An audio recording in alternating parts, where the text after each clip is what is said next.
આપણે કોઈ પણ જગ્યાએથી આવતા હોઈએ, આપણે કોઈ પણ સમાજમાંથી આવતા હોઈએ, આપણે કોઈ પણ ધર્મમાંથી આવતા હોઈએ, સપનાને કોઈ જ બાદ નથી નડતો. અહીંયા બેઠેલું કોઈ પણ બાળક એવું સપનું જુએ કે મારે આવનારા સમયમાં આઈએએસ આઈપીએસ બનવું છે, કે એક સારા સાયન્ટિસ્ટ બનવું છે, કે પાયલટ બનવું છે,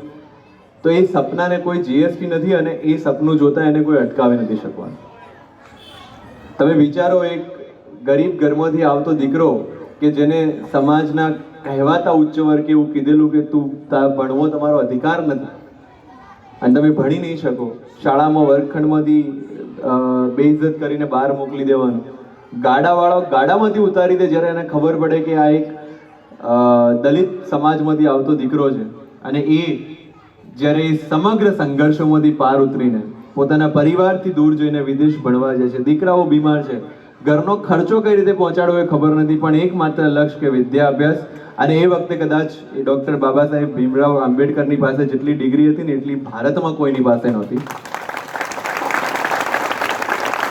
પણ મારો પ્રશ્ન ત્યાંથી શરૂ થાય છે કે ડબલ પીએચડી કર્યા પછી, એડવોકેટ બન્યા પછી, લોયર બન્યા પછી, સંવિધાનના જ્ઞાતા બન્યા પછી એ બહુ સારી પ્રેક્ટિસ ચાલુ કરી દે ને તો કદાચ એમના જેટલા પૈસા પણ ભારતમાં કોઈની પાસે ન હોય.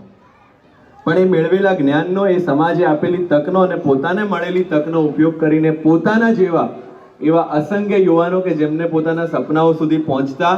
આ સામાજિક વ્યવસ્થા રોકે છે, એમના માટે કંઈક કરી છૂટવાની એમની ધગશ, અને એના કારણે આ ભારતનું બંધારણ ને ભારતના બંધારણને આપેલા અધિકારોના કારણે આજે કદાચ સમાજનો દરેક વ્યક્તિ જે છે એ આ રેસમાં દોડી શકે છે. હું હંમેશા મારી સ્પીચમાં કહેતો હોઉં છું ને આ બે જ એક્ઝામ્પલ આવતો છે કે કર્ણ અને બાબા સાહેબ આંબેડકરમાં ફરક શું છે કે કર્ણ પણ પોતે સૂત પુત્ર કહેવાતો હતો, એની પાસે પણ ઘણી બધી તકોનો અભાવ હતો.